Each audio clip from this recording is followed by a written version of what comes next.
ఉత్పంతించ వినాశంచ భూతనామగతించ వేత్తి విద్యా విద్వాంసరమాభ్యో భగవాంతి అన్నారు. అంటే దేవుడు అనబడిన వాడు సృష్టించుటకు, సంహరించుటకు తగిన శక్తి కలిగి ఉండాలి. భూత భవిష్యత్ వర్తమాన కాల విషయములను ఎరిగి ఉండాలి. ఈ అర్హతలు కలిగిన వాడే దేవుడు అని భావం.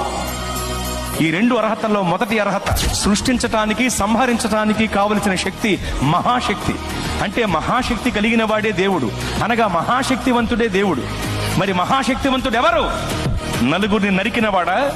10 మందిని బాధినవాడా?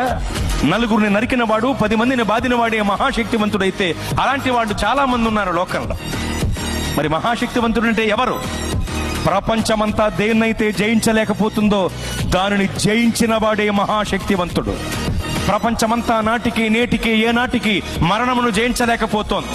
మరణమనే మహమ్మారి మర్యాద లేనిదై మానవ జాతిపై విరుచుకుబడి మరణ మృదంగాన్ని మ్రోగిస్తూ విజయ వికటట్టహాసం చేసి వెర్రవీగుతుంటే